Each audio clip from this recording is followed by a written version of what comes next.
Amém, meus amados irmãos. Vamos dar início a este culto de adoração a Deus.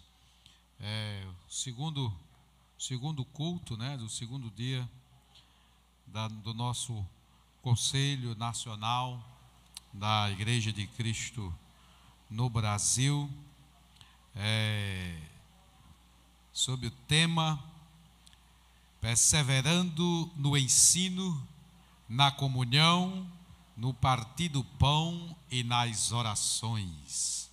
Louvado seja o nome do Senhor. Vamos orar ao Senhor, intercedendo a bênção de Deus por todo o momento desta reunião. Grandioso Deus e eterno Pai, Pai de nosso Senhor e Salvador Jesus Cristo, louvamos o Teu nome por estar neste lugar, ó Deus.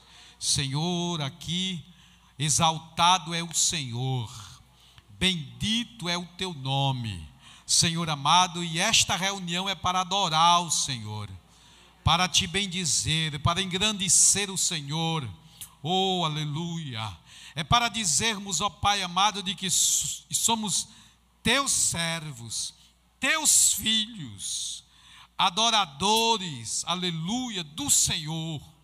Pai, toma os nossos corações, ó Deus eterno, ó meu Senhor bendito, toma o primeiro lugar nesta noite, neste lugar, seja o Senhor, aleluia, o dono da festa, ó meu Deus, ó Deus eterno, que os nossos corações estejam voltados à adoração a Ti, Senhor. Coração quebrantado e compungido, o Senhor não despreza. Oh, meu Senhor eterno, Deus maravilhoso, recebe cada momento deste culto. Oh Deus, cada louvor. Oh Senhor amado, que a Tua palavra ministrada neste lugar, Senhor, seja, Senhor, como a boa semente lançada em terra fértil. Ó Deus bendito, e os nossos corações sejam esta terra, meu Pai, que receba a semente da Tua palavra. Deus maravilhoso, toma, Senhor, os espaços nesta noite, em nome de Jesus, nós Te oramos, nós Te pedimos e desde já Te agradecemos. Amém e amém. Ainda de pé, abra sua Bíblia no livro de Atos, capítulo 2, vamos ler o tema. Atos capítulo 2, versículo 42, o livro dos Atos dos Apóstolos, é o único livro da Bíblia que ainda está sendo escrito. A diferença é o lugar, não é mais na terra, é no céu. Lá está o livro dos nossos atos. A igreja primitiva começou praticando os primeiros atos. Nós seremos a igreja que vai fechar esse livro, praticando os últimos atos da igreja aqui na terra, mas ficará registrado lá no céu, aleluia, servirá como baliza para galardão, aleluia, da igreja do Senhor e dos seus servos, o livro dos Atos dos Apóstolos, é o começo da história dessa igreja. Essa igreja nem iniciou em 1932, ela iniciou lá, quando Jesus disse: ide, fazei discípulo de todas as nações. Ide, eu estou convosco, eu estou com você, fazei em meu nome, diz assim a palavra de Deus. E perseveravam na doutrina dos apóstolos, e na comunhão, e no partir do pão, e nas orações. E ainda o versículo 43 que diz: e em cada alma havia temor, muitos prodígios e sinais eram feitos por intermédio dos apóstolos. Todos os que creram estavam juntos, tinham tudo em comum, vendiam as suas propriedades, bens, distribuíam distribuindo o produto entre todos à medida que alguém tinha necessidade. Diariamente perseveravam unânime no templo, partiam pão de casa em casa, tomavam as suas refeições com alegria e singeleza de coração, louvando a Deus e contando com a simpatia de todo o povo. E enquanto isso, acrescentava-lhes o Senhor dia a dia os que iam sendo salvos. Oh, coisa maravilhosa! Amém? Bendito é o nome do Senhor. Podeis sentar, meus amados. Nós vamos passar aqui para o Ministério de Louvor, que vai adorar o Senhor, bendizer o nome do Senhor. Abra o seu coração, fale com Deus. Enquanto o Ministério de Louvor está adorando, adore junto, ore junto, cante junto, participe, não seja apenas espectador. Aleluia, você é adorador, adorador. Aproveite esse momento, aleluia. Olha, aproveite esse momento que o dono da casa está aqui, é Jesus de Nazaré. Amém? Louvado seja o nome do Senhor. Amém? Para exaltar o nome daquele que vive e reina eternamente. Que você saia daqui mais cheio da presença do Espírito Santo, porque é assim que nós estamos nos sentindo aqui em cima, transbordantes da presença do Espírito Santo de Deus. E nós dizemos: se não for para adorar a Ti, Senhor, por que nós nascemos? Por que nós nascemos? Nós fomos criados à imagem e semelhança do nosso Deus Todo-Poderoso, para glorificar aquele que vive e reina eternamente. Se não for para te adorar, Senhor, se não for para te adorar, para que nasci? Se não for para te servir, porque estou aqui? Sim, eu quero te adorar,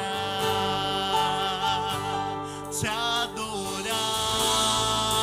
Se não for para te adorar, para que nasci? Se não for para te servir, porque estou aqui?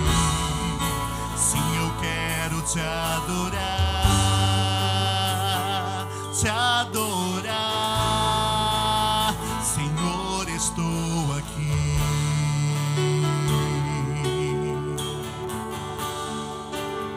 Senhor, estou aqui. Por isso estamos aqui, Senhor. Senhor, estou aqui.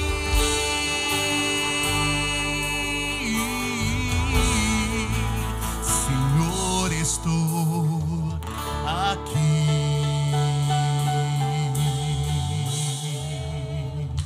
Oh, glória a Deus! Oh. Na presença do Senhor há fartura de alegria. Ele é a nossa força.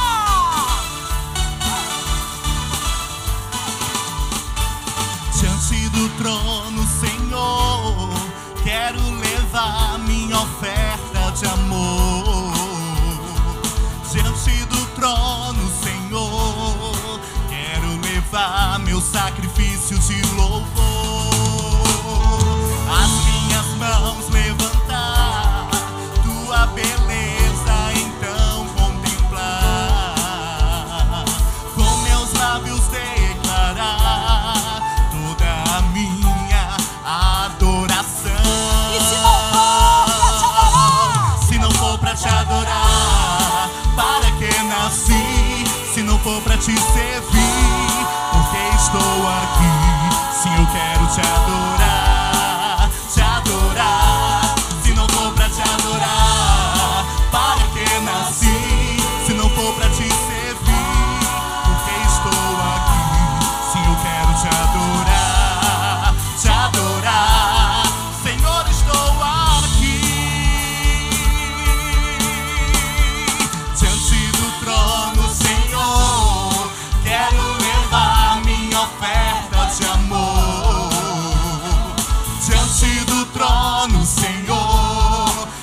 meus lábios declarar toda a minha adoração. Se não for pra te adorar, para que nasci? Se não for pra te servir, porque estou aqui? Sim, eu quero te adorar, te adorar. Se não for pra te adorar, Senhor, para que nasci? Se não for pra te servir, porque estou aqui? Sim, eu quero te adorar, te adorar. Senhor, estou aqui.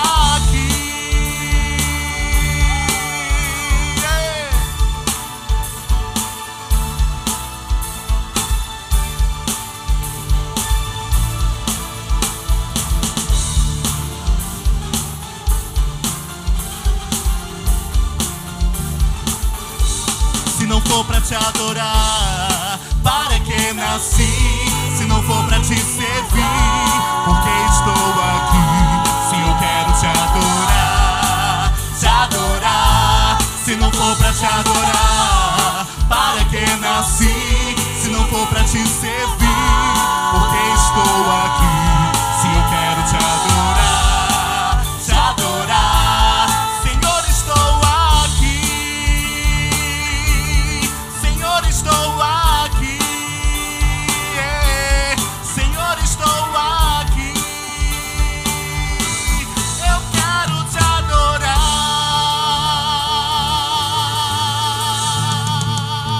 E a igreja vai declarar assim, ó: se não for pra te adorar, para que eu nasci? Se não for pra te servir, porque eu estou aqui? Se eu quero te adorar,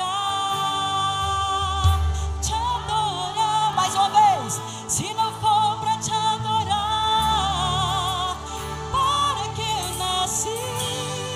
Se não for pra te servir, porque eu estou aqui? Se eu quero te adorar, te adorar. Senhor, estou aqui. Aplauda bem forte ao Senhor. Ele vive, Ele reina para todo sempre. Nós nos alegramos, Senhor, na Tua presença. Escolhemos te adorar e te servir. Te amamos, te adoramos, ó Rei dos Reis. Vendo a Ti perante os homens, perante tudo. Quero que o universo seja minha testemunha. Vou erguer perante o Teu trono minha adoração e levar com ela toda a minha gratidão. Senhor, és o motivo da minha alegria. Deus meu, és o caminho distante do mundo. Eu vou te alegrar com meu louvor. Eu quero te tocar com meu amor, poder te abraçar, sentir o Teu pulsar, meu coração bater ao meu. Declara, eu vou te alegrar com meu louvor. Eu quero te tocar com meu amor, poder te abraçar, sentir o Teu pulsar, teu coração bater ao meu. Eu me rendo a Ti perante os homens, perante tudo. Eu quero que o universo seja minha testemunha. Vou erguer perante o Teu trono minha adoração e levar com ela toda a minha gratidão. Senhor, és o motivo da minha alegria. Deus meu, Deus meu, Deus meu, és o caminho distante do mundo. E eu vou te alegrar com meu louvor. Eu quero te tocar com meu amor, poder te abraçar, sentir o Teu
coração bater amém. Meu coração bater amém.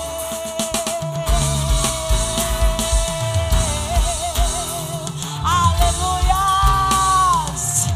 Glória a Deus. Exaltado, justo, digno de honra e de glória. Somente o nosso Deus é. A Ele toda honra e toda glória. Rei dos reis, excelso, sublime. Santo, santo, santo, santo, santo. Poderoso. Maravilhoso Deus. Exaltado.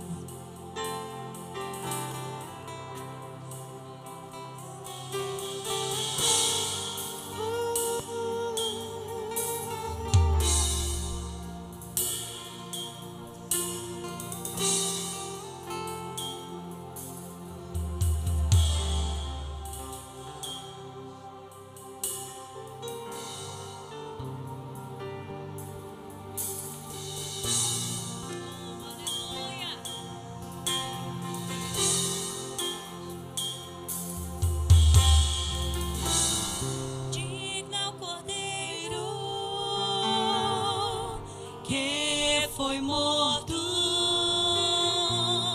santo, santo Ele é.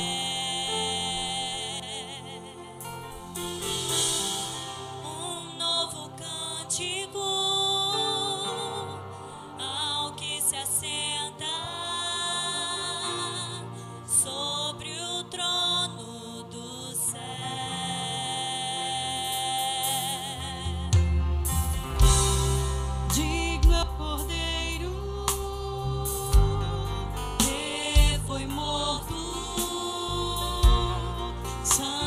Santo Ele é.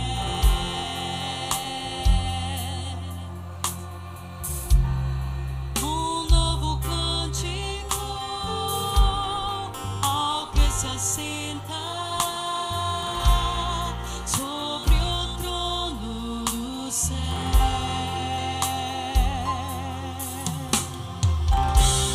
Santo, santo, santo, Deus todo poderoso, e era e há de vir. Com a criação eu canto louvores ao Rei dos Reis. És tudo para mim e eu te adorarei.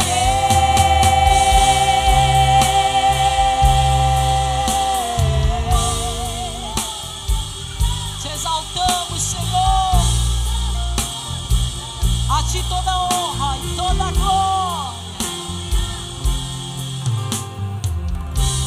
Está vestido do arco-íris, sons de trovão, luzes, relâmpagos, louvores, honra e glória, força e poder para sempre, ao único Rei eternamente.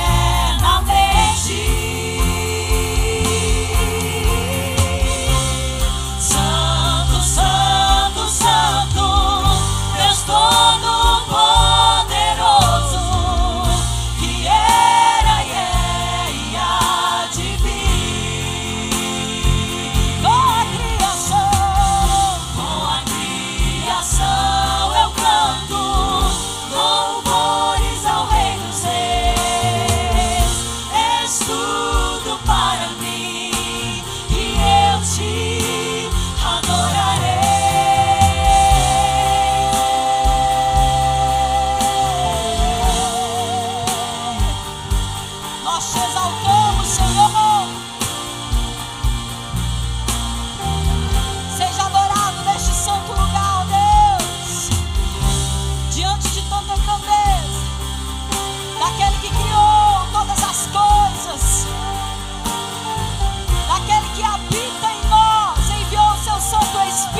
Declare conosco.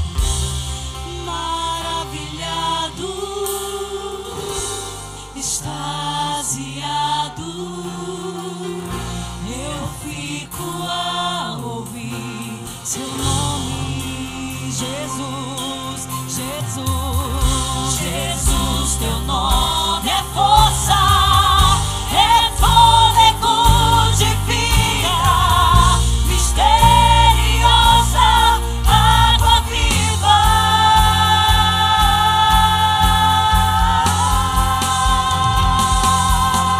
Santo, Santo, Santo, Santo, Deus Todo-Poderoso, que era e é e há de vir. Com a criação eu canto louvores ao Rei dos Reis. És tudo para mim e eu te adorarei. Santo, Santo, Santo, Deus Todo-Poderoso, que era e é e há de vir.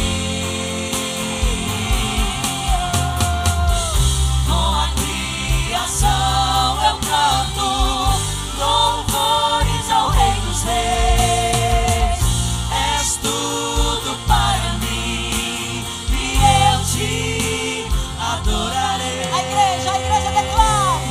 Santo, Santo, Santo, Deus Todo-Poderoso.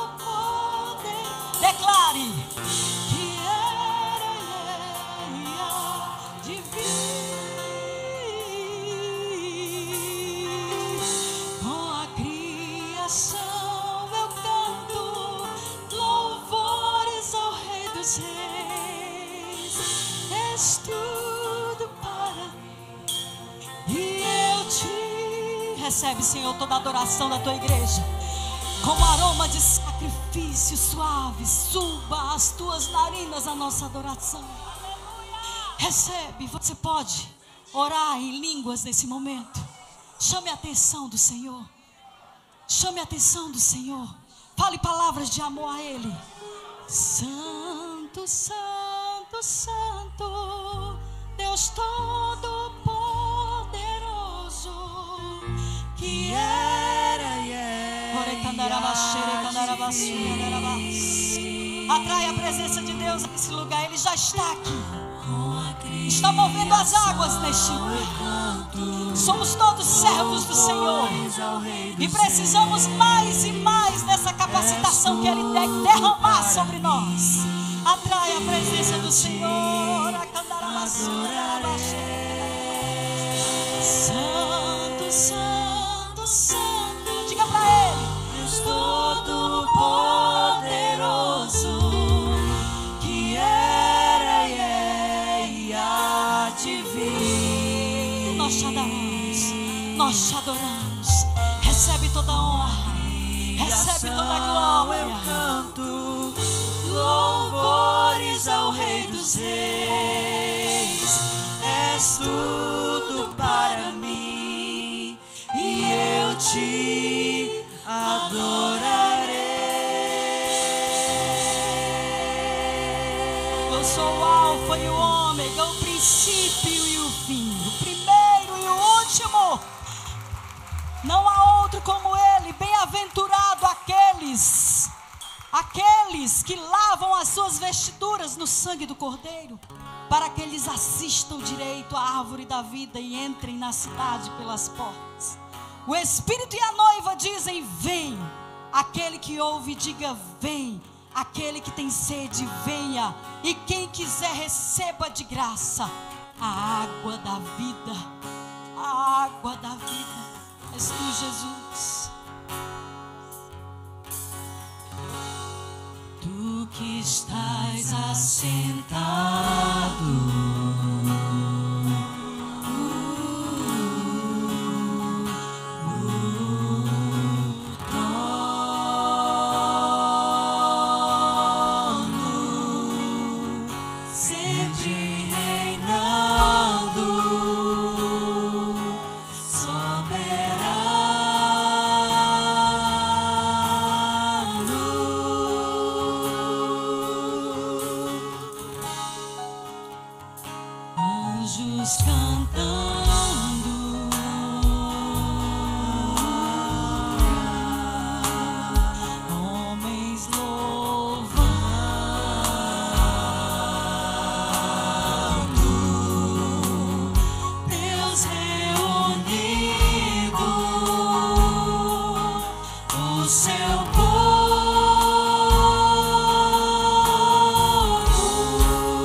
Oh, aleluia, Maranata, Maranata, oh Senhor Jesus. Irmãos, para louvarmos ao Senhor de coração e dizermos a Ele Maranata, tem que desapegar, meu irmão. Se tiver apegado aqui, não vai dizer Maranata. Mas os nossos pés estão aqui, mas os nossos olhos e o nosso coração é voltado para o nosso lar eterno. É lá que nós queremos de fato estar. Amém? Louvado seja o nome do Senhor. O irmão Genildo vai louvar ao Senhor. Enquanto o irmão Genildo louva ao Senhor, o irmão Genildo vai louvar 2 hinos. No segundo hino, os irmãos vão contribuir no ofertório, adorar o Senhor com a sua oferta. Amém? Louvado seja o nome do Senhor. Após o irmão Genildo, aí nós vamos ouvir os nossos irmãos sulistas, eles vão adorar o Senhor, também com cântico, aí os irmãos lá da Igreja de Cristo, no Rio Grande do Sul. Meus queridos, a graça e a paz do Senhor Jesus, amém? Você está feliz aí com Jesus? Glória a Deus. Quero também externar minha gratidão ao Senhor por tudo que Ele já tem feito no nosso meio, né? E por tudo que Ele ainda há de realizar até o final, né? Deste congresso, dessa reunião. O Senhor, Ele é especialista em superar as nossas expectativas, né? Às vezes você sai de casa pensando, eu vou ali para uma reunião cansativa, às vezes a viagem, né, longa, mas eu quero dizer a vocês que comigo o Senhor superou todas as minhas expectativas. O Senhor tem falado grandemente neste lugar. Se você está com seus ouvidos atentos à sua voz, o Senhor já tem falado maravilhas, tem dado palavras aqui de restauração de ânimo para a sua igreja, para que a igreja possa caminhar mais fervorosa, mais avivada na presença do Senhor. Irmão Tiago, venha me ajudar aqui. Cadê Bob? Tocar aqui o teclado com a gente. O evangelista Bob. Possamos anelar pela presença do Senhor. Nesses dias tão difíceis, possamos entrar no nosso quarto, como diz a palavra, fechar a porta, orar ao Pai em secreto. E em secreto Ele há de responder, te recompensar.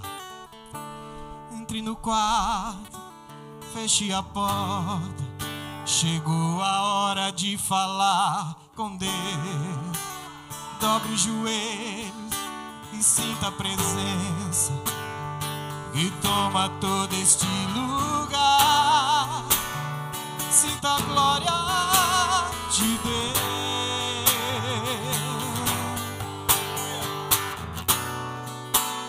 Sinta a glória do Pai.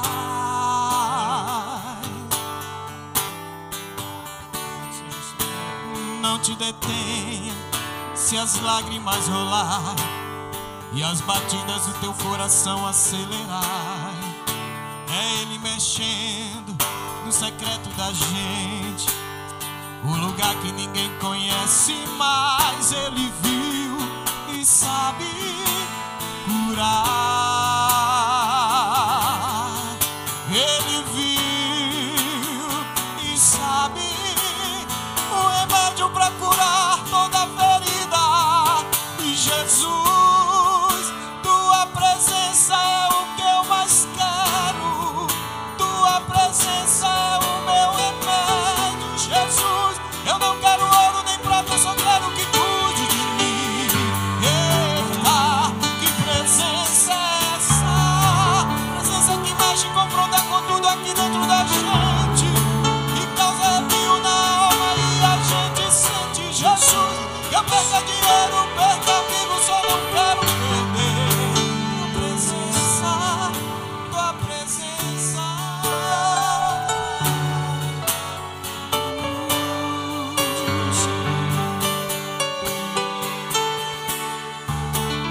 Não te detenha se as lágrimas rolar e as batidas do teu coração acelerar. É Ele mexer no secreto da gente, o lugar que ninguém conhece, mas Ele viu e sabe curar. Ele viu e sabe o remédio para curar toda ferida. Jesus, tua presença é o que eu mais quero. Tua presença é o meu remédio. Jesus,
presença do Senhor seja o diferencial, que seja ela que nos impulsione a chegar a lugares mais altos por meio dessa presença. Amém?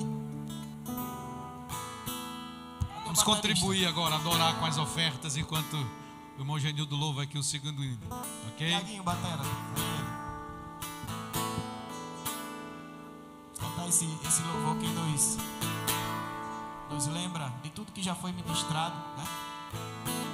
A respeito da igreja de Atos, né? Dos irmãos da igreja primitiva, dos irmãos que passaram por tudo para que hoje nós estivéssemos aqui. Foram devorados por feras, né? Estraçalhados, mas nunca desistiram a sua fé, nunca desistiram da fé do Senhor. Amém?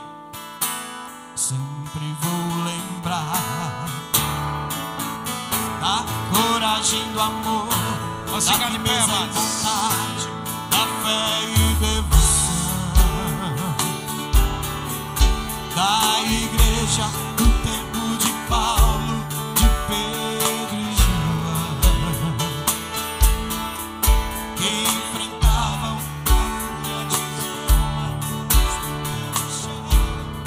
fé cristã. É um exemplo pra mim, verdadeira missão. Sempre eu queria ver a bravura dos santos em plena arena, enfrentando os leões.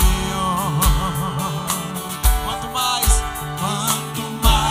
a fogueira queimava, se ouviam os louvores dos nossos irmãos. Sobre o sangue tombavam nas ruas, chegavam os céus, com a vitória nas mãos. É um exemplo pra mim. Adore o Senhor. Verdadeira Aleluia! Oh, meu Deus, reaviva tua igreja de novo. Faz a chama arder neste povo, como eram os primeiros cristãos. Oh, meu Deus, reaviva tua igreja de novo. Faz a chama arder neste povo, começando em meu coração. Aleluia! Coração. Aleluia. Que o Senhor acenda essa chama nos nossos corações e que ela venha arder continuamente. Amém. Irmãos, nós chegamos aqui porque alguém lá atrás derramou sangue. Começando com Jesus, o nosso mestre. Depois dele os discípulos, os apóstolos, cerrados ao meio, decapitados, crucificados de cabeça para baixo, lançado aos leões na arena. E vem. E os nossos últimos pioneiros no lombo de jumento, né? Para pregar o evangelho de Jesus. E hoje nós estamos aqui. Se hoje conseguimos enxergar um pouco mais longe, é porque estamos sobre os ombros daqueles irmãos. Deus os usou poderosamente. Nossos irmãos sulistas vão adorar o Senhor. Após os irmãos aí do sul, o irmão cantor Rodrigo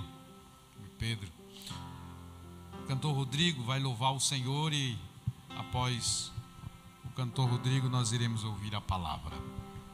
Graça e paz, povo de Deus, amém? Está muito bom esse lugar, estamos sentindo a presença forte do Espírito Santo. E nós vamos adorar a Deus. Esse grupo surgiu durante a nossa viagem, onde parávamos, adorávamos o nome do Senhor Jesus. E esse louvor que nós vamos adorar nessa noite, ele fala sobre a maior expressão de amor demonstrada por alguém, Jesus na cruz do Calvário. Se isso não for amor, nada do que nós estamos vendo é real.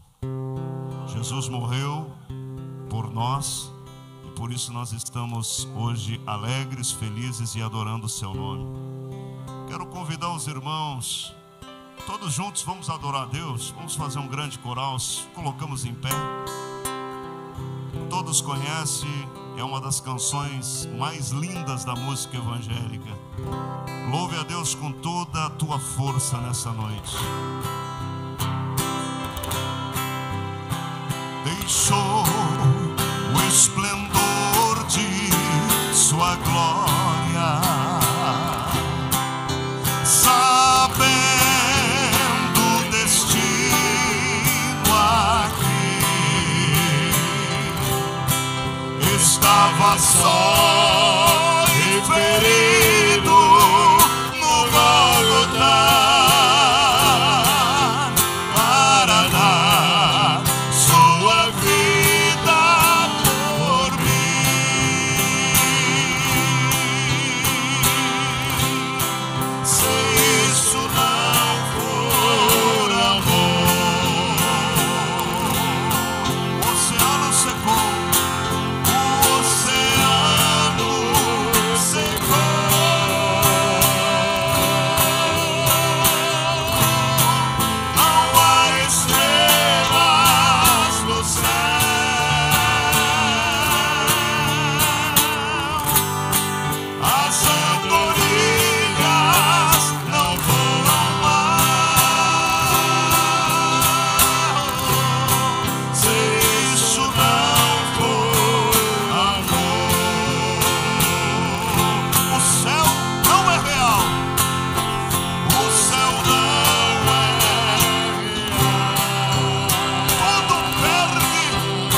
Aleluia, exalte a Ele,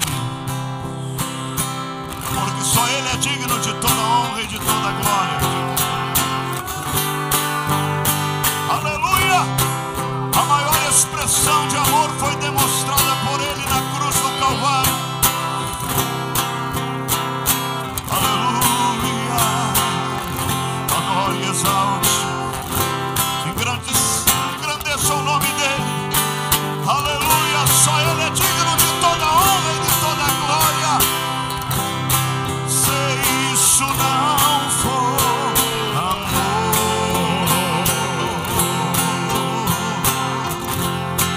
o oceano secou,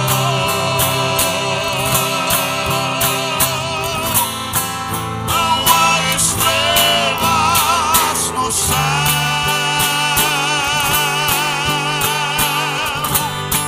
As andorinhas não voam mais. Se isso não for amor, o céu não é real. O céu não é real. Glória a Deus, aleluia. Tudo perde o valor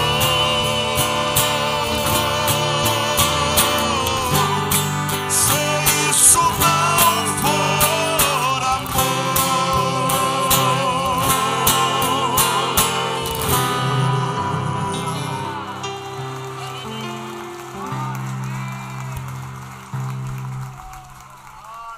Amém?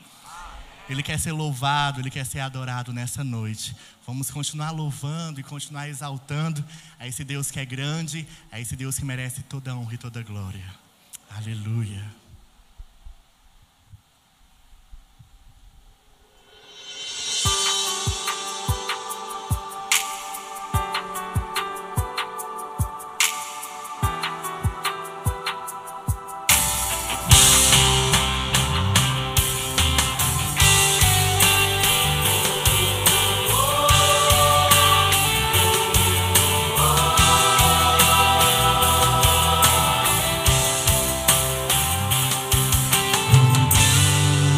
És tu, Senhor,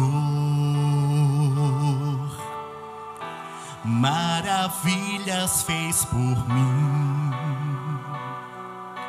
A maior foi lá na cruz, em dor padeceu por mim. Quão grande és tu, Senhor. Céu e terra criou, tudo está em tuas mãos, teu é o poder.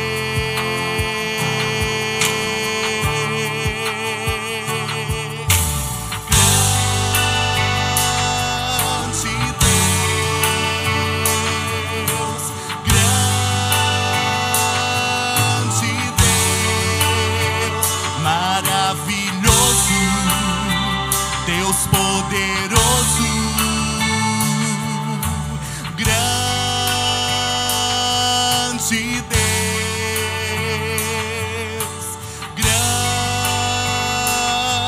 grande Deus, maravilhoso, Deus poderoso, grande Deus.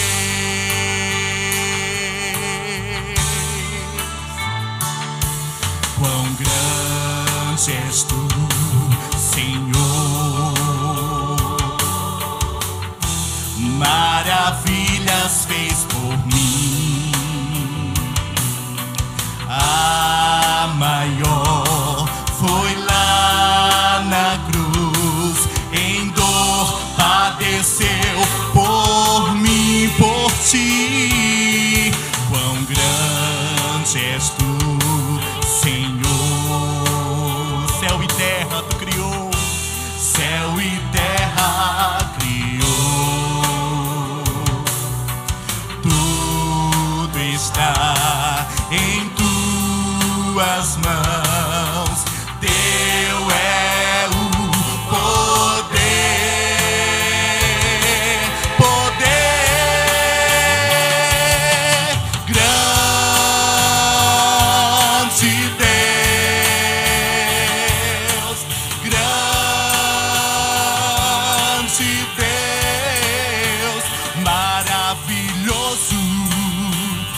Deus poderoso, não há outro.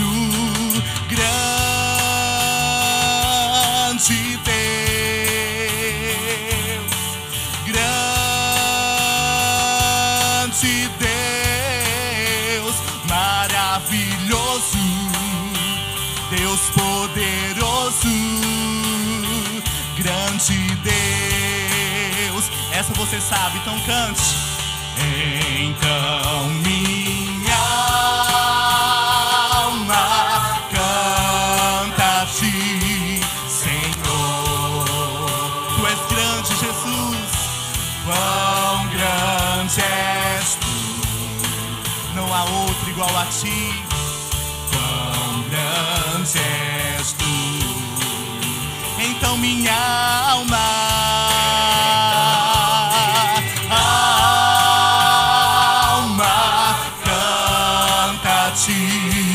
Senhor, não há outro, quão grande és tu, quão grande és tu.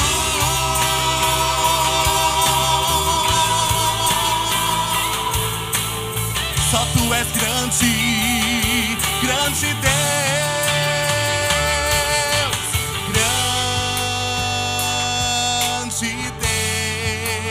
Deu pra aprender, cante. Grande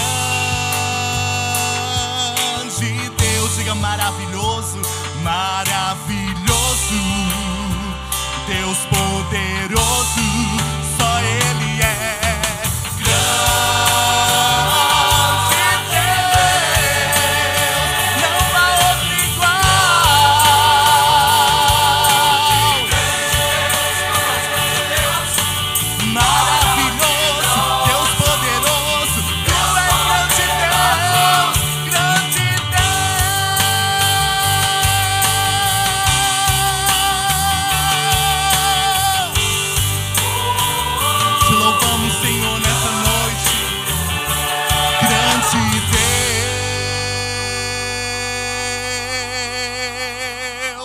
Aplauda a esse Deus que é grande, a esse Deus que é maravilhoso, a Ele toda a honra, toda a glória e todo o louvor. Me chamo Rodrigo da Costa, essas canções são minhas, você pode encontrar lá no YouTube, no Spotify, no Deezer, e você coloca Rodrigo da Costa e vamos louvar e exaltar ao Senhor Jesus. Amém.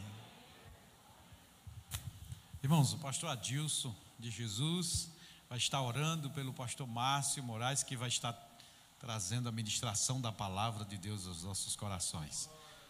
É momento de ouvirmos a palavra do Senhor, né? E certamente Ele vai falar conosco através da instrumentalidade do seu cérebro. Pastor Adilson. Amém, amados, graças e paz. Vamos ficar de pés e vamos orar ao Senhor, pedindo a Ele a sua bênção sobre o seu filho para trazer aos nossos corações aquilo que nós precisamos ouvir. Amém? Ó Deus santo e maravilhoso, que poderíamos dizer, Senhor, para expressar a grande alegria e satisfação por tantas e tantas maravilhas operadas entre nós. Deus de Abraão, de Isaque e de Jacó, sei que tens muito mais, Senhor, a nos ofertar, a nos oferecer pela tua grandiosa bondade.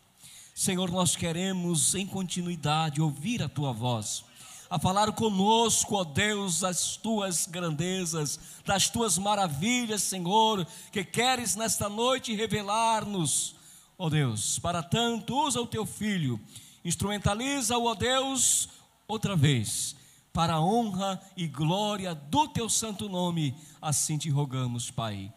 Amém, Jesus.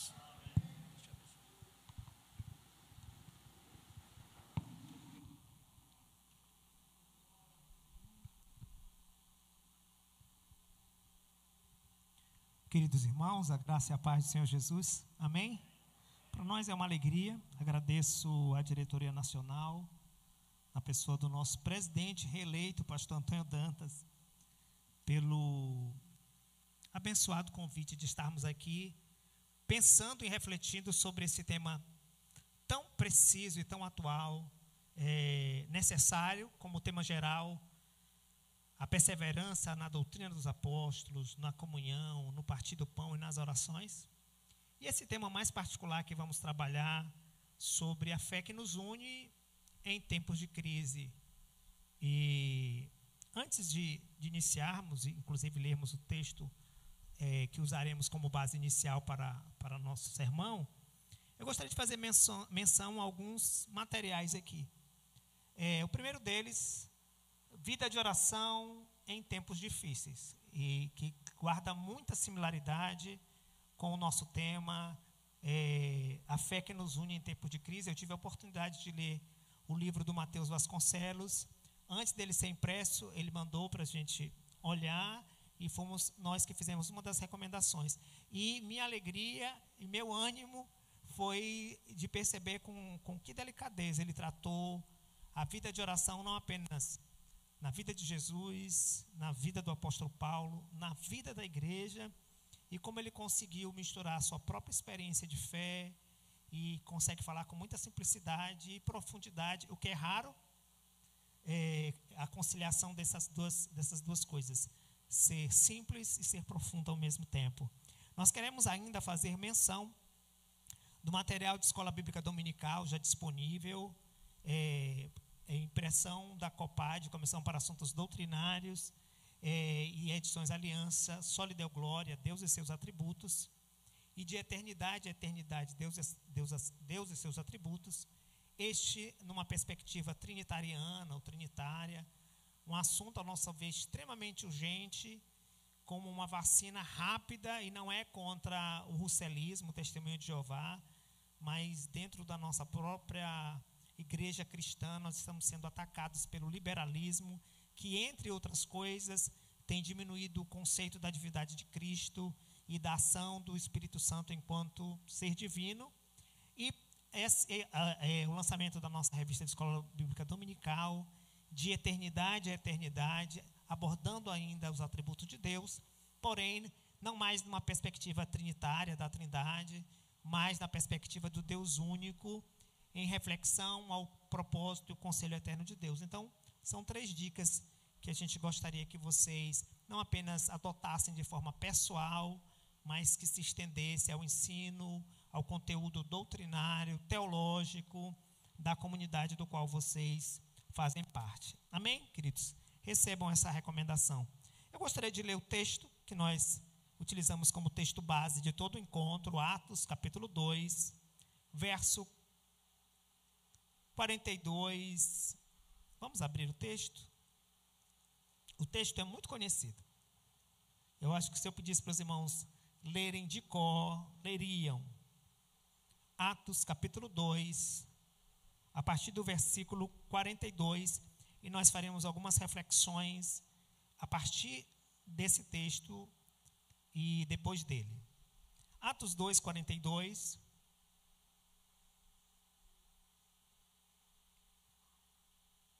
E perseveraram na doutrina dos apóstolos, na comunhão, no partir do pão e nas orações.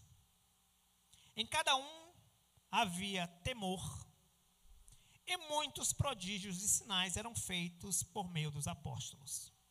Todos os que criam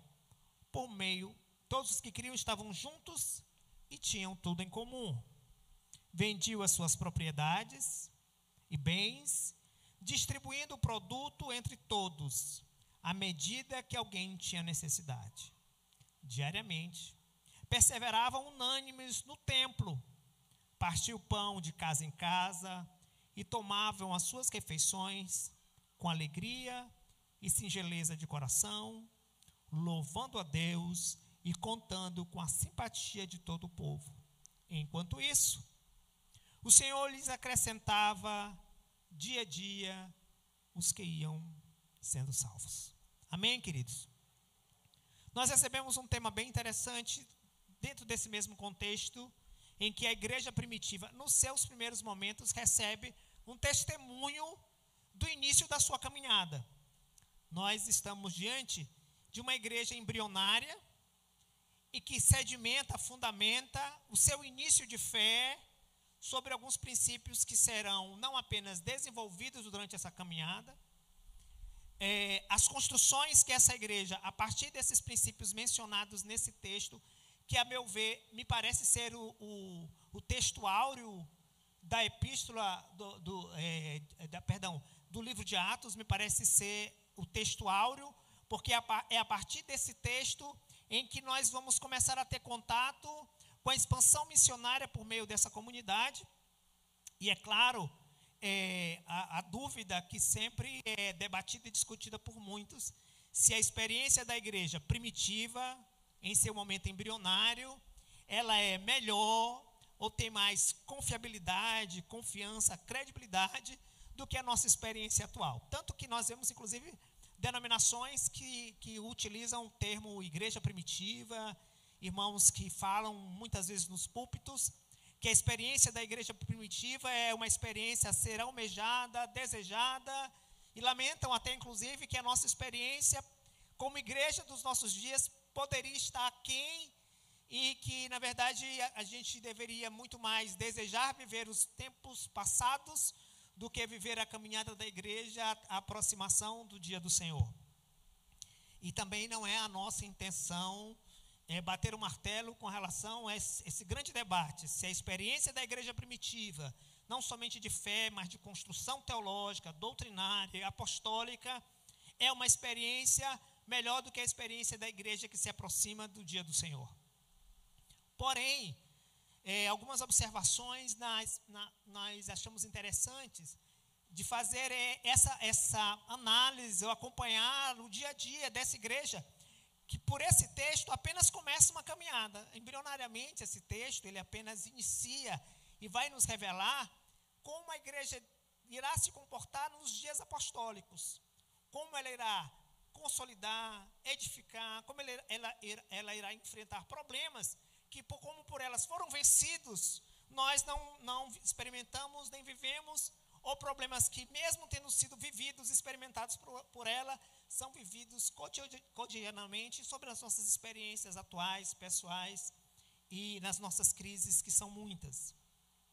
Então, o tema que nos deram é a igreja que sobrevive por meio da fé, mesmo em tempos de crise. Então, curiosamente, nos preocupamos com o significado da palavra crise, uma vez que eu acredito que a palavra fé, ela é expressamente dita na própria Escritura. A fé é o firme fundamento, Hebreus capítulo 11, das coisas que se esperam, das coisas que se não veem. Porém,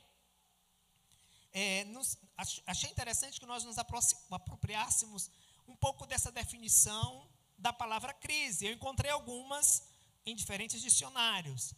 Crise, perturbação ou transtorno abrupto e repentino. Ela estava bem, mas teve uma crise respiratória, teve uma crise cardíaca, teve uma crise renal e abruptamente, não sobreviveu, o quadro dela piorou. Segundo Aurélio, crise é o ponto de transição entre a prosperidade e a escassez. Então, Aurélio, evidentemente, pensou na crise financeira, e ela não é a única. Crise é a continuidade progressiva de um mal até o colapso. Ele entrou em crise e progrediu até colapsar. Então, quando nós pensamos na palavra crise, algumas coisas podem nos ajudar se nós destacarmos dessas diversas definições, algumas palavras que nos ajudarão naquilo que nós queremos dizer. Primeiro, crise de fato é uma perturbação repentina, inesperada e abrupta que vem frustrar anseios, planejamentos, projetos, e de repente tudo que parecia estar muito bom, de repente muda. De fato, crise é esse ponto, segundo Aurélio, de transição que nos tira de uma situação de comodidade, de conforto, como ele disse, de prosperidade à escassez. Então, a crise também pode ser pensada como um momento de ausência, como um momento de escassez. Um momento em que nós tínhamos algo e depois não tínhamos mais, ou pelo menos não tínhamos aquilo que é necessário para continuarmos o nosso plano, o nosso planejamento. Por exemplo, quando se diz que alguém teve uma crise respiratória, é porque lhe faltou algo indispensável, necessário para ele continuar vivo. Faltou-lhe o ar. A ausência de ar talvez seja esse momento de crise. Mas o que mais me chamou a atenção desse ponto de crise é a ideia da continuidade progressiva de um mal até chegarmos ao colapso. Isso nos leva a crer, como cristãos, que a crise ela não pode se instalar, se acomodar, se hospedar, porque a crise ela não é apenas um mal que nos atinge, não é apenas um transtorno, ela não é apenas uma mudança abrupta, ela irá progredir, ela progredirá até colapsar. Então, quando pensamos em crise, nós podemos pensar recentemente na grande crise de saúde que nós vivemos no nosso país. Se nós voltarmos os nossos olhos para esse momento de crise, nós fomos percebendo que, de fato, ela assume praticamente, a pandemia que vimos de Covid, praticamente todas as definições que nós encontramos. Uma mudança abrupta e repentina, que trouxe para a gente uma ausência, uma escassez, e que é um mal que, se não parado, detido, controlado, ele irá nos levar ao colapso e à perda do bem, porque é a continuidade do mal. Então, pensando nesses aspectos do que seja crise, eu fui procurar no livro de Atos, dessa comparação, se a igreja daquela época, a partir desse texto de Atos capítulo 2, até a conclusão, e era o Senhor que acrescentava aqueles que haviam de ser salvos, se essas regras de fé, aquilo que é mencionado nessa igreja que começa embrionariamente no versículo 42, se essa é uma igreja que por esses princípios não viveu crises, ou se essa igreja viveu crises e como ela administrou essas crises. Se ela viveu crises diferentes da nossa, ou se ela viveu crises que nós podemos perfeitamente aplicar às nossas experiências. Então, eu gostaria que vocês mantivessem a Bíblia aberta, porque esse é um momento que nós pretendemos ser bem rápidos, apenas para verificar nos textos bíblicos, e nós não vamos ler os versículos, mas nós gostaríamos de fato que vocês acompanhassem.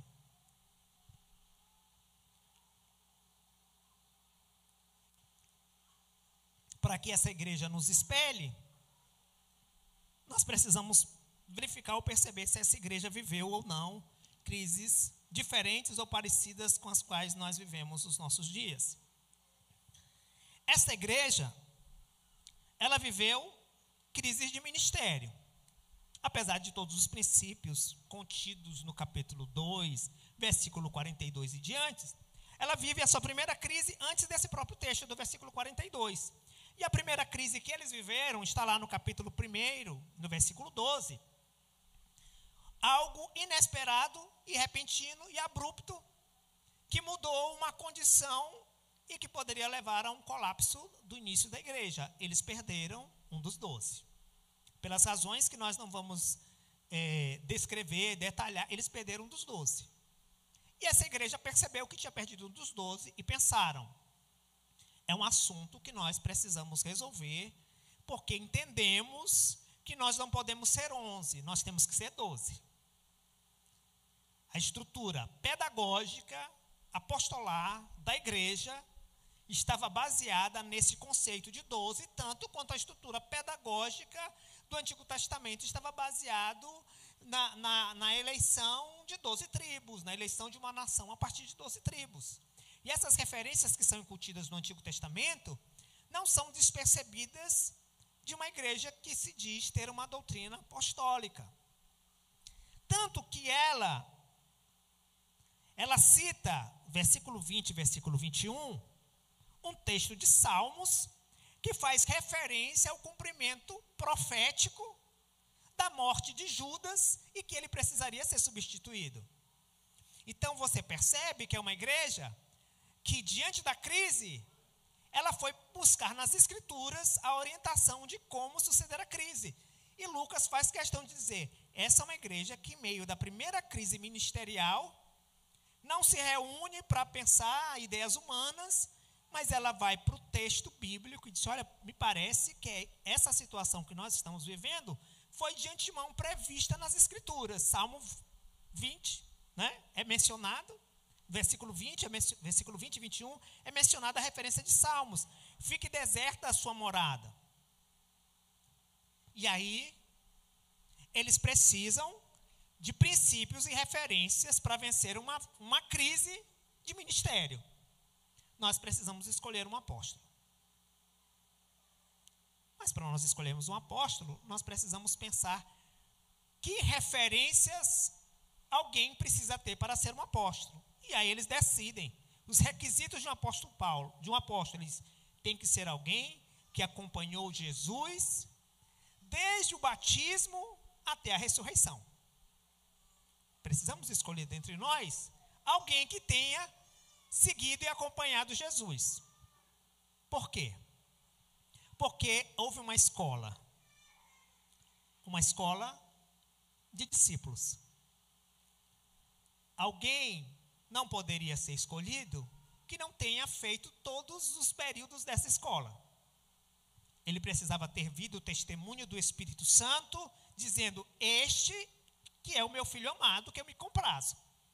É por meio deles que vocês se tornam meus filhos, mas é ele aqui, o meu filho amado, que me comprazo. É alguém que precisava ter visto o ministério de Jesus desde o seu batismo até a sua ressurreição. Segundo, é alguém que precisava ter sido escolhido. Jesus escolheu 12, foi uma escolha pessoal e atribuiu a autoridade da escolha. Então, esse era um processo que precisava seguir segundo a palavra. Em Atos, capítulo 6, nós temos uma outra crise envolvendo o ministério. E a crise está baseada numa questão administrativa e, ao mesmo tempo, numa questão espiritual. A igreja começa em um momento de grande penúria da comunidade que já ouvia o evangelho de Cristo e que é a mesma comunidade que se converte a partir das pregações dos apóstolos. Aquele grupo que está se convertendo, ele está se convertendo depois de ter ouvido em diversos rincões a palavra de Cristo. E essa comunidade das primeiras conversões é uma comunidade extremamente pobre pela opressão do império, e tão pobre que eles seguiam Jesus pelo pão que ele multiplicava, ao ponto de Jesus perturbar-se com isso, deles o seguirem por conta disso. E é esse o campo missionário dessa igreja que começa. Uma comunidade que precisa de uma cesta básica diária. E o texto diz exatamente isso, que a primeira crise administrativa ou ministerial é porque as mulheres, as viúvas dos gregos convertidos, eles estavam sendo desprivilegiados na distribuição da comida diária. E o texto fala mesmo, da alimentação diária, básica, o pão e o peixe diário que a igreja distribuía. E como era distribuído entre eles, eles foram reclamar com os apóstolos. Quando chega o problema administrativo, os apóstolos têm uma crise ministerial.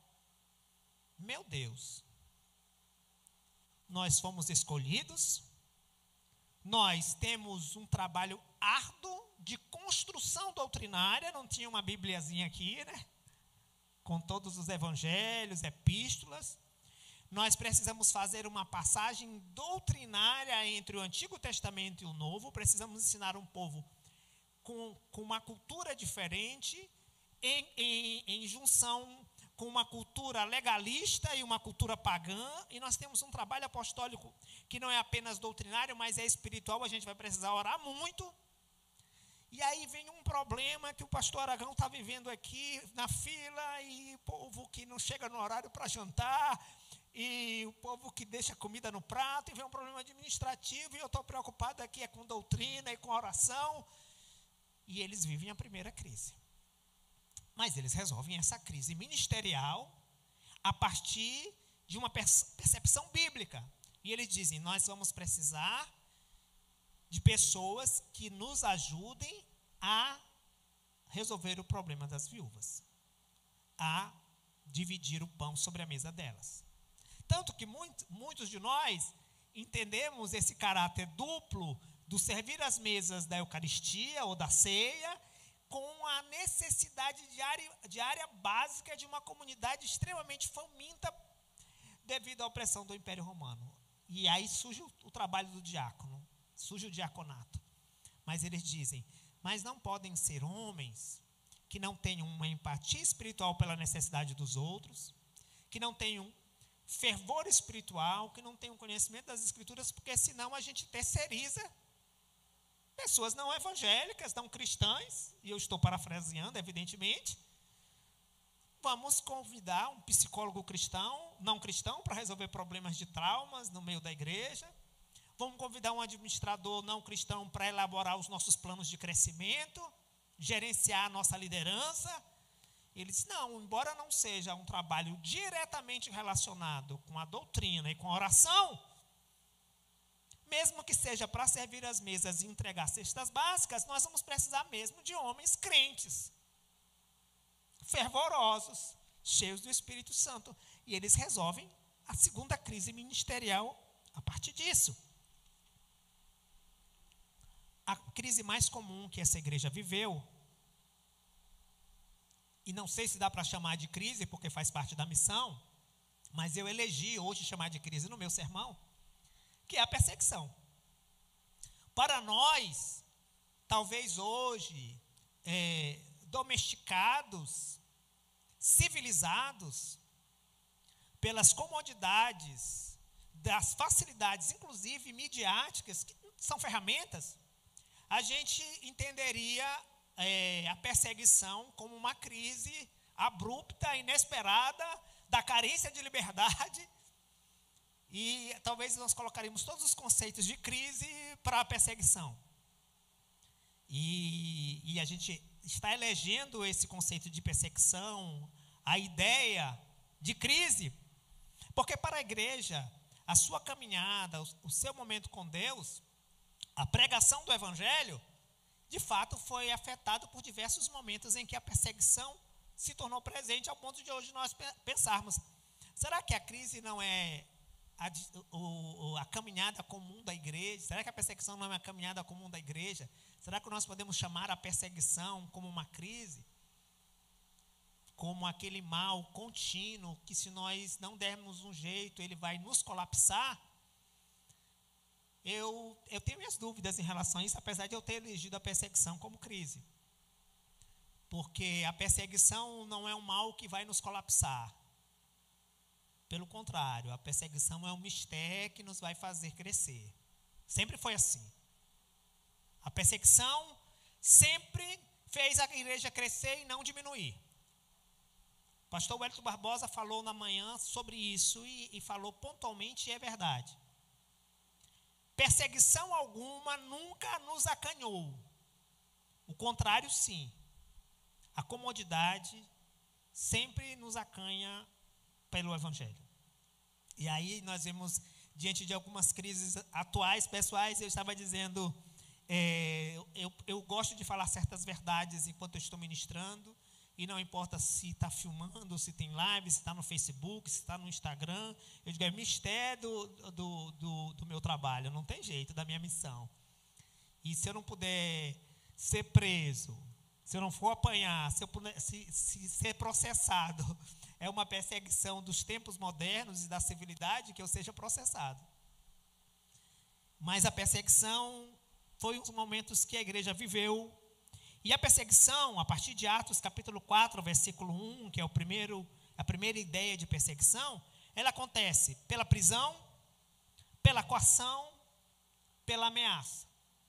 E ela começa assim: primeiro eles são presos, e antes de serem liberados, são coagidos a não falar, e depois são ameaçados. Em Atos capítulo 5, versículo 17, os mesmos apóstolos são novamente presos, com um detalhe.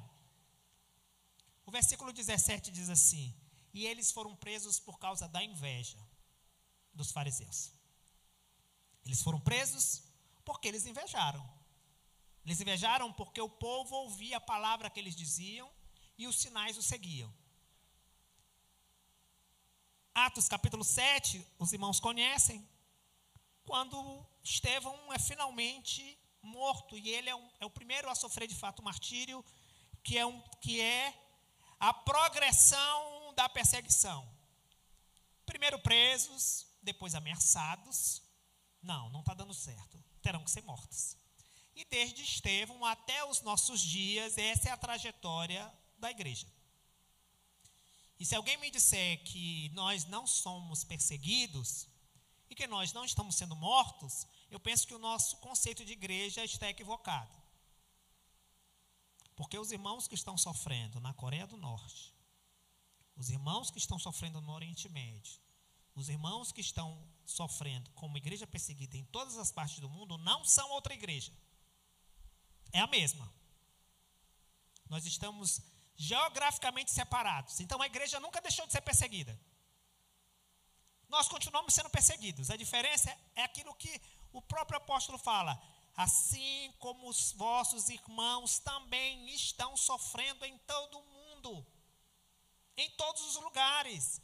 Fiquem contentes, se alegrem também com as perseguições, porque a mesma coisa está acontecendo. Então, essa ideia de universalidade da igreja, em relação à perseguição, eu digo aos irmãos, nós nunca deixamos de sofrer a crise da perseguição.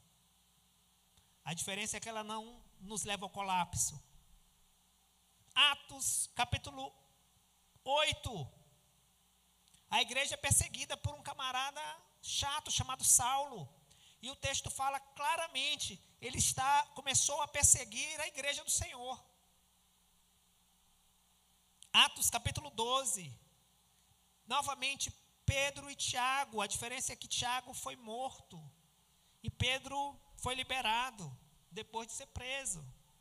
Atos capítulo 14, versículo 19, Paulo é apedrejado. Atos capítulo 16, versículo 27, Paulo e Silas são açoitados e presos. Atos capítulo 21, versículo 27, Paulo é preso no templo. E eles são presos. E eles são açoitados. E a igreja é martirizada. E o é até hoje. Então, é comum que aquela igreja que começa em Atos capítulo 42, no emblemático versículo, ela viva a experiência da perseguição. O escritor Dietrich Bonhoeffer, não sei se os alemães vão me corrigir, né, porque ele era alemão, ele escreve um texto sobre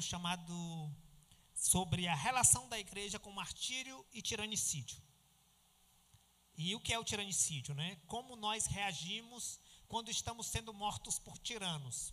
E claro, ele escrevia em plena Segunda Guerra Mundial, quando ele estava refugiando presos, é quando ele escreve um livro que até eu li ali sobre o discipulado do Bonhoeffer, onde ele escreve também sobre a ética, né, livro de ética para a igreja, quando estava refugiando, professor de seminário, é proibido de ensinar, continua ensinando, é proibido de publicar, seus livros são confiscados, ele começa a ser perseguido, finalmente é preso e finalmente é morto. E ele, antes da sua morte, faz umas reflexões sobre martírio e tiranicídio. E nessa reflexão ele diz, o martírio é algo comum e natural da vida da igreja. E ele normalmente acontece mesmo quando tiranos assumem o poder. Então a igreja, para que desobedeça civilmente, a chamada desobediência civil, do qual fala Calvino, ela precisa estar consciente de que ela não deve enfrentar o tirano, senão pela liberdade de pregar o evangelho. Porque o tirano, ele é justamente aquele que persegue a igreja. E ele não é apenas tirano, ele é um tiranicida. Ele tem o objetivo de destruir a igreja. E esse é o seu trabalho. Essa mesma igreja enfrenta outro tipo de crise. E nós temos uma crise de princípios. Atos capítulo 5, estão envolvidos não apenas o pagamento de uma oferta, mas de princípios que estavam sendo sedimentados e fundamentados numa igreja. E não era apenas o princípio da contribuição, era o princípio da autoridade. Eles vinham, depositavam a oferta, a história de Ananias e Safira, e vinham, depositava aos pés dos apóstolos, para que os apóstolos administrassem a divisão dos irmãos que passavam fome e necessidade, segundo aquele contexto que eu já falei para vocês. Isso nos chama a atenção do texto que nós lemos de Atos capítulo 42, porque o texto não diz assim, em Atos capítulo 42, que reflete para esse texto, não diz assim, e eles perseveravam no evangelho de Cristo. O texto não diz, e eles perseveravam no evangelho de Cristo. E o que estaria certo? Não. Eles perseveravam na doutrina dos apóstolos. O que significa isso? Aquela igreja estava não apenas perseverando no evangelho que Cristo pregou, mas na autoridade dos apóstolos de ensiná-los sobre o evangelho. A igreja estava perseverando na instrução e na doutrina daqueles que, investidos de autoridade, estavam encarregados de ensiná-los o caminho que seriam as estruturas para vencer todas essas crises da qual nós estamos falando.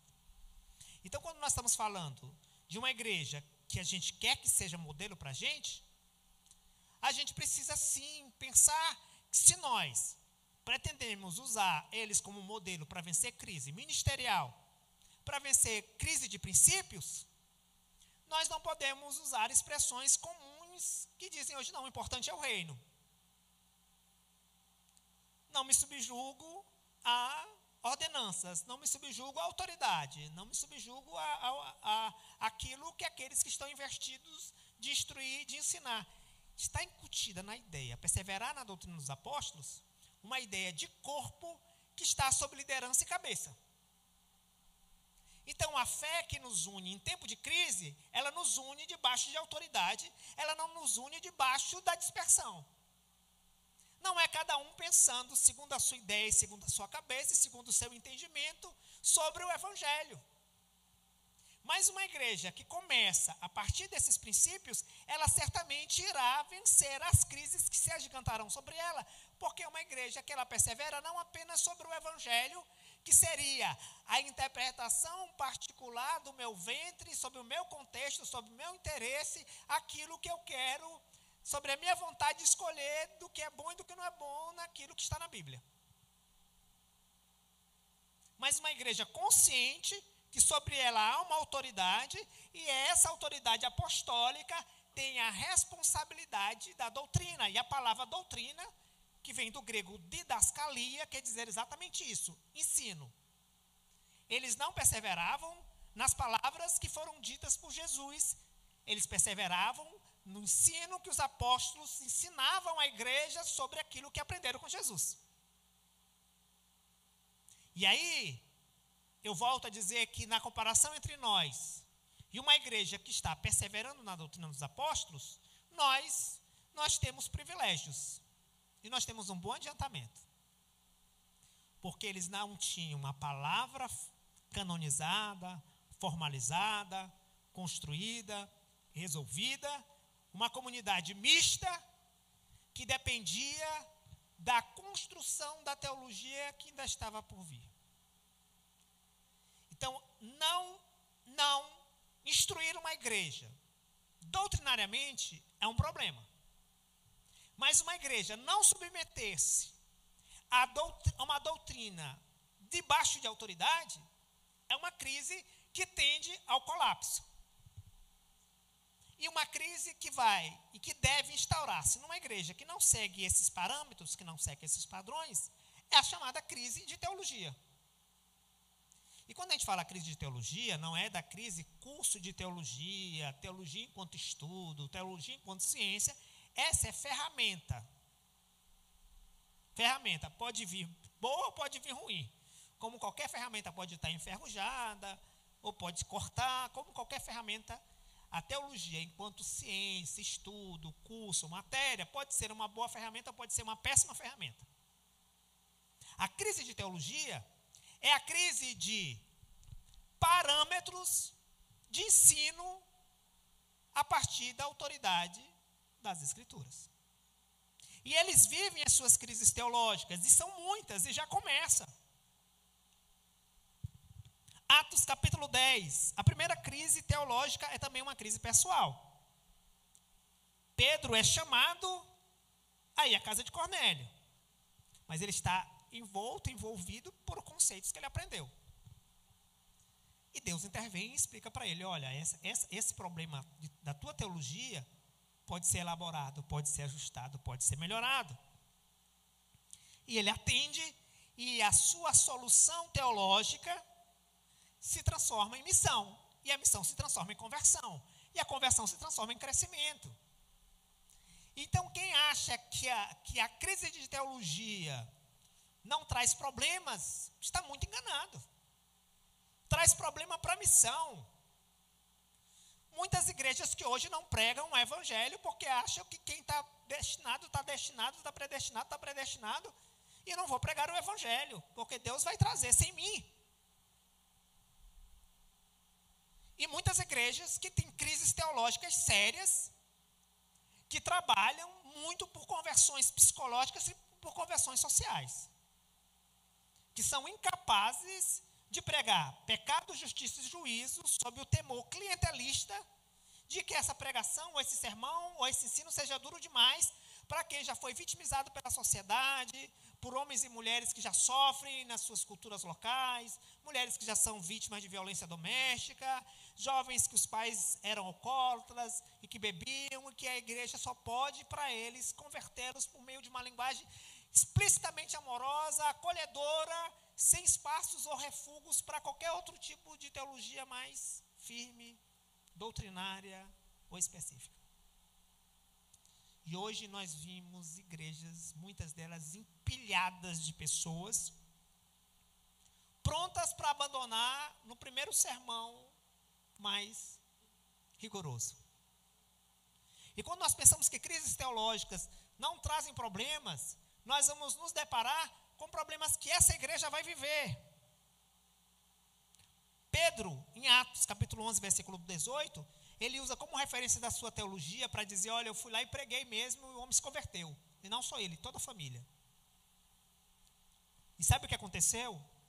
Depois disso, o Espírito Santo veio sobre ele. Não era possível que eu não batizasse alguém, que o Espírito Santo veio sobre ele. E nós vimos o sinal do Espírito Santo. E os apóstolos, os demais, quando ouviram, disseram, agora nós entendemos que o evangelho é também para os gentios. Olha como resolver um problema teológico, uma doutrina mal ensinada, pode ensinar a igreja. Atos capítulo 15, esse texto nós conhecemos. A comunidade convertida é uma comunidade mista, e são muitas culturas e muitos maus costumes, e o paganismo está dentro da igreja. E eles se perguntam, o que nós podemos impor para esses homens que seja apenas o evangelho, que não seja outra canga para botar no pescoço desse povo, porque a gente está vindo de um sistema judaizante. E o que a gente vai botar? Porque a gente pode frear o evangelho por excesso de peso, de canga. Uma crise teológica boa, porque eles disseram assim, nós vamos pensar e cada um vai dar um parecer. E ao final eles disseram, não imporemos outra coisa senão isto. E todos os demais podem vir, e a igreja vai crescer. Por quê? Porque se a ausência de teologia é algo que vai fazer carência para a igreja, excesso de teoria e de conhecimento também pode ser desastroso e pode inibir, acanhar o crescimento da igreja. E eles disseram, gente, isso aqui é sério. Mais do que perseverar na doutrina, mais do que repartir o pão, nós precisamos decidir o que é e o que não é. Então, nós temos algumas lições que nós aprendemos a partir da experiência daquela igreja. Eu não vou responder a pergunta inicial que eu fiz nesse sermão. Eu tenho a minha resposta pessoal. Eu, evidentemente, estou muito mais feliz de ter nascido nos nossos dias. Eu não gostaria de ter nascido nos dias dos apóstolos. Não importa o quanto milagres e prodígios já aconteceram lá e quanto aquele momento foi fervoroso, pelo menos no começo. A gente sabe como a igreja apostólica foi se desenvolvendo com o passar do tempo. Mas assim como Jesus disse para Simeão, né? Assim como Jesus revelou que aqueles dias muitos quiseram ver, esses dias aqui, aquela igreja não pôde ver. Isso aqui, ó, não pôde pegar, nem levar para casa, nem poder ler. Então, em qualquer momento, em qualquer hora, eu troco qualquer experiência que a igreja primitiva teve por algo que muitas pessoas hoje estão descredibilizando. Sola Escritura, Palavra de Deus, ensino das Escrituras.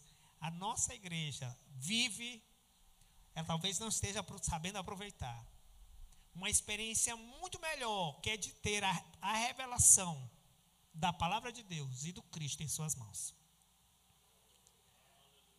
Isso aqui é a sola Escritura. Por quê? Eles tinham mais milagres, talvez, e mais prodígios que nós.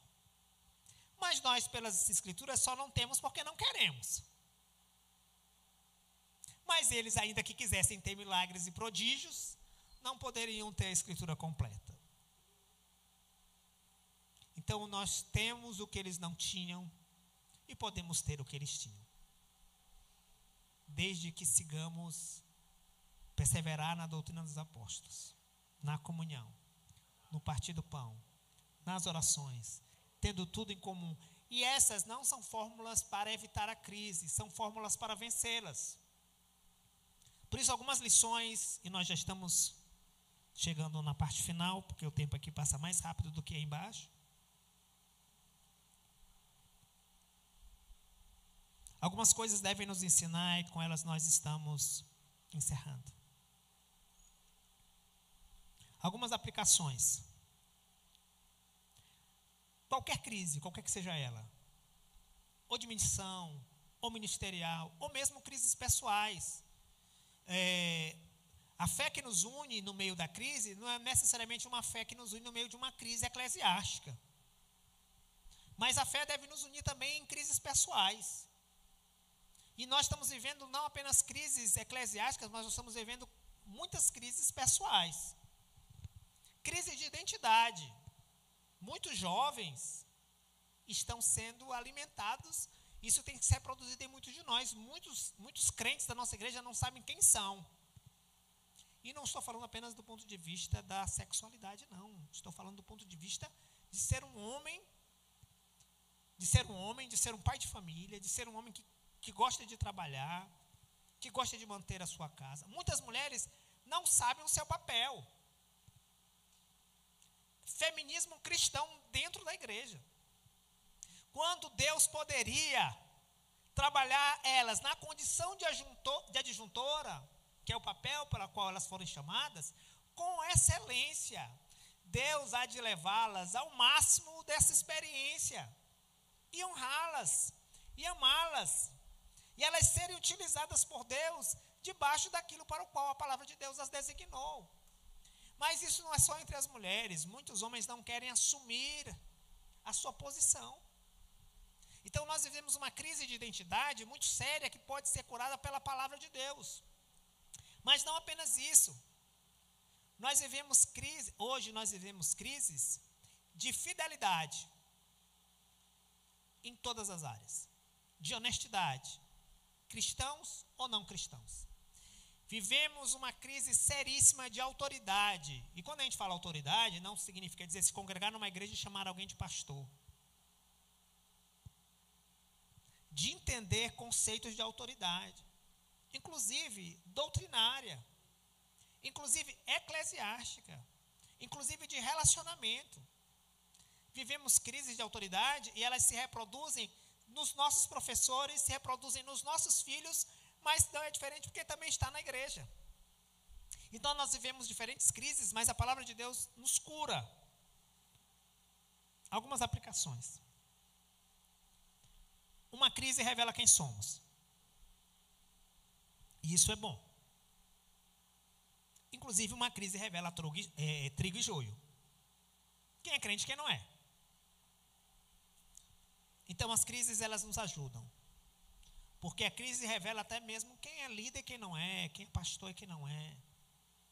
Provérbios capítulo 24, versículo 10 diz: se tu te mostrares fraco no dia da crise, é porque a tua força é pequena. E a nossa força é em Cristo Jesus. A crise revela o que realmente pensamos. E aí a gente lembra de Jó, né? O Senhor me deu, o Senhor tomou, bendito que vem em nome do Senhor, e a crise aumenta. E aí vem alguém e Jó fala. Por mais piedoso que Jó fosse, a crise revelou quem ele era, homem íntegro, temente a Deus, mas não revelou o que ele pensava.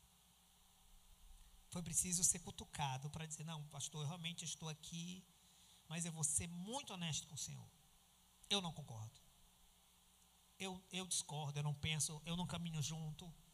Então, as crises, elas vêm beneficamente para nos revelar como pensamos. A crise é uma oportunidade para a mudança da nossa visão. E nós vimos alguns exemplos nas Escrituras, como a visão da igreja vai sendo construída e melhorada e alimentada. E pense, eles perseveravam no ensino dos apóstolos. E esse ensino se transformou em dogmática, em instrução, e nos serve até hoje nos nossos dias. Então, todas as crises que a igreja primitiva viveu se resumem nas nossas experiências, que hoje são iluminadas por esse momento de visão, onde eles puderam entender melhor o Evangelho. A crise é uma boa oportunidade para a mudança. Se um camarada, ele não muda no meio da crise, e são muitas, se ele não muda no meio da enfermidade, no meio da perseguição, no meio da doença, no meio do problema, se ele não muda, se ele permanece do mesmo jeito, ele revela de fato quem é. A crise deve ser uma oportunidade para reafirmar as nossas bases. Na crise, a gente precisa dizer assim: rapaz, nós estamos em crise, vamos atalhar? Não. A crise vai ser a oportunidade para a gente manter. Como é que a gente pensa que tem que ser? Qual é o certo? O que diz as Escrituras? O que diz o ensino? O que diz a Bíblia? Então, esse momento de crise não vem para nós remanejarmos, reorganizarmos. É para nós mantermos a Escritura. Nenhuma crise se resolve, nem de fé, nem de ministério, nem de missão, se nós não estivermos unidos pela mesma base de fé. Por isso o texto diz assim: a fé que nos une no meio da crise. A fé que nos une no meio da crise não deve ser uma fé de sentimentos, porque ela vai passar. Irmão, eu estou sentindo a sua dor, e isso vai nos unir. Isso é bom. Mas a fé que nos une em tempo de crise deve ser a fé em Cristo Jesus, na palavra de Deus, na doutrina. A fé que deve nos unir não é apenas a fé emocional. A fé que deve nos unir é a fé de parâmetros, palavra. Irmãos, vamos unir, a gente não está tendo a mesma fé. Eu acho que para a gente ter a mesma fé que nos una, nós vamos ter que conversar acerca da palavra. Nós vamos ter que buscar na Bíblia, na palavra de Deus. Então, assim, eu quero dizer uma coisa para vocês, finalmente. Nós vivemos recentemente um problema muito sério de crise. Não foi a maior crise que a igreja está vivendo, ela está vivendo diversos. Mas nós estamos vivendo uma crise sanitária, graças a Deus, saindo dela. Sofrimentos, muitas perdas pessoais. Eu acho que se nós pedíssemos para cada um de vocês dizer um nome, eu acho que nós levaremos mais uns 20 minutos, pastor Dantas, ouvindo o nome de pessoas que nós perdemos.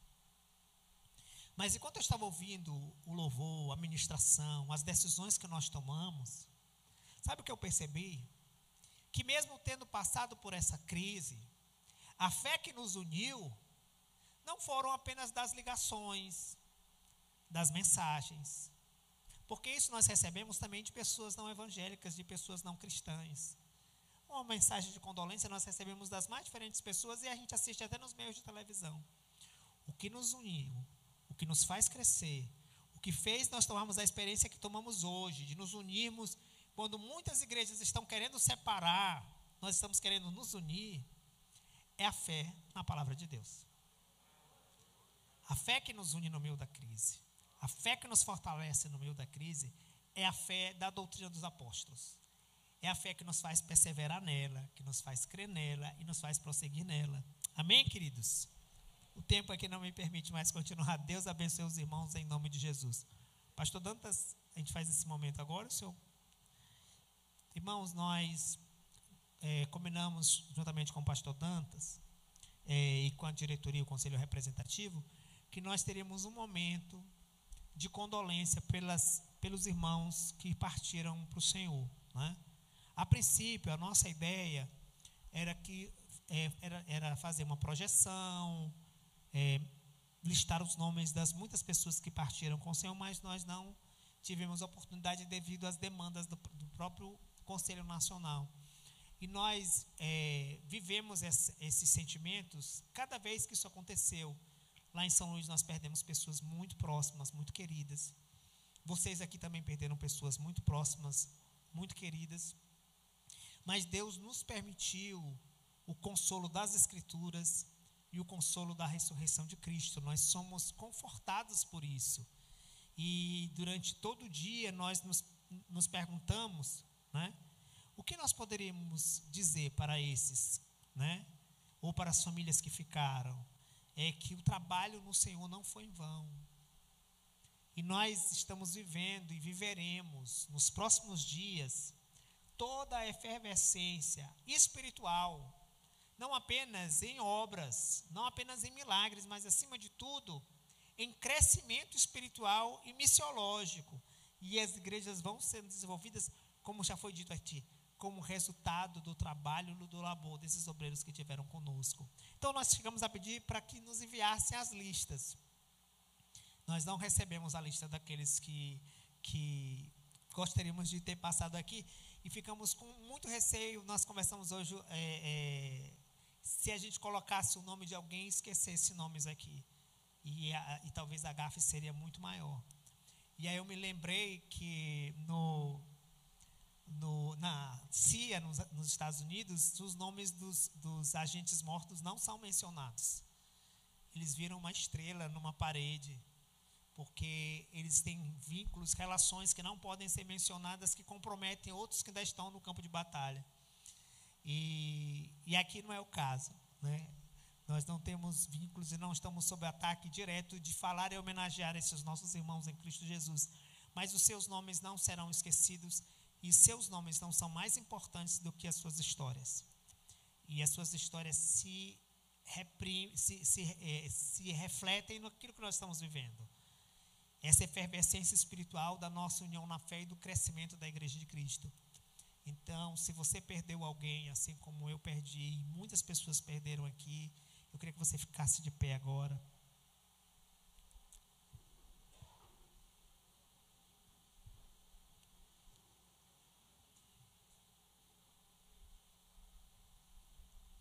E nós não queremos ser injustos, dizendo nomes aqui, mas nós sabemos que pessoalmente, se nós disséssemos para cada um de nós, um nome seria mais especial do que o outro. Se eu dissesse alguns nomes aqui, certamente esses nomes das pessoas que estavam conosco seriam nomes bem especiais, tanto que hoje o Esdras conversou comigo, disse: pastor, eu queria que a gente saber se a gente vai ter uma homenagem especial para o pastor, e disse o nome. Para a família dele vinha esse tipo. César, foram tantas pessoas que nós perdemos. E não só pessoalmente, não apenas obreiros, não apenas ministros, mas parentes, amigos.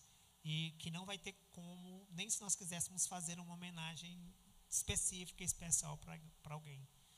Então é você que pessoalmente, nesse momento de silêncio, seguida de oração, que vai no seu coração agradecer a Deus pela vida dessas pessoas que vocês perderam, que nós perdemos como igreja, como obreiros.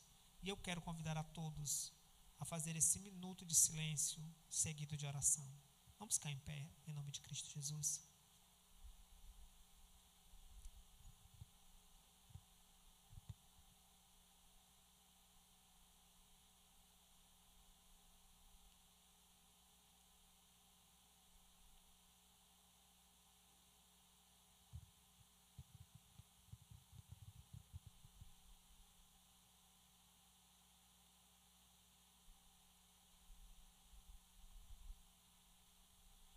Senhor Deus e Pai, nós queremos te agradecer primeiramente pelos teus livramentos.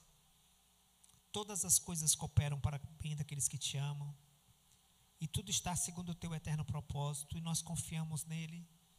Sabemos, meu Pai, que por nós, pela nossa caminhada, Senhor, muitos dos nossos irmãos próximos e queridos que foram tomados por ti, diante dessa crise que se abateu em todo o mundo, Pai.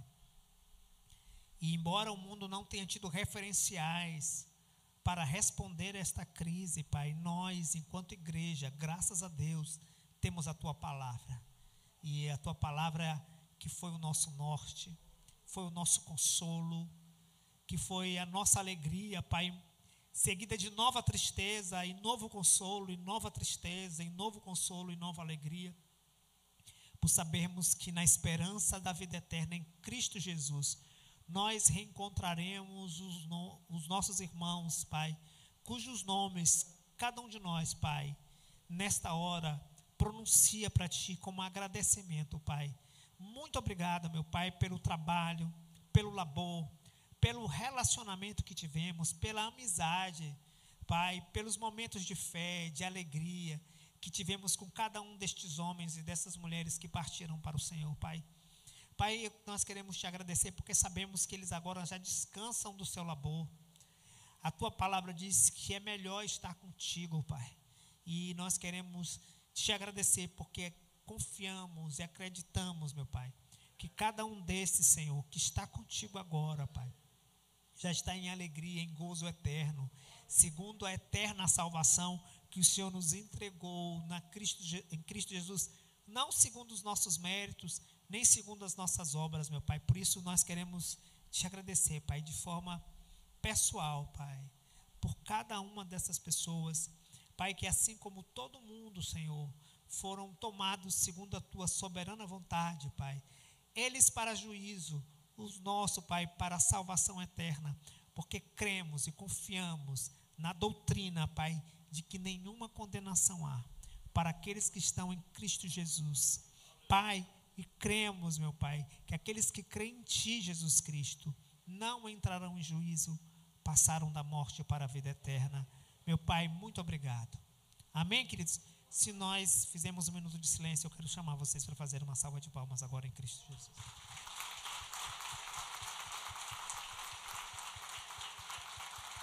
Amanhã iniciaremos com aquele momento de adoração, de louvor, às 8h10, com o pastor Jussivaldo. Ele estará conduzindo este momento com todos nós. Nós queremos agradecer pelo dia e desejar o descanso esta noite, recobrar as nossas forças para amanhã, continuarmos o trabalho a partir das 8h10 da manhã, uma devocional, e aí prosseguir durante todo o dia. Oremos ao Senhor nos despedindo. Deus eterno, nosso Pai, nós te agradecemos pela palavra, te agradecemos pelos louvores, te agradecemos por tudo aquilo que aqui aconteceu. Agora leva-nos para o nosso descanso, para o nosso repouso nesta noite, e que a graça de nosso Senhor Jesus Cristo, o santo e poderoso amor de Deus, a comunhão e as consolações do Espírito Santo reine sobre as nossas vidas em todo o povo de Deus, e a bênção do Senhor esteja nos nossos lares, no nome de Jesus. Amém. Deus abençoe os irmãos.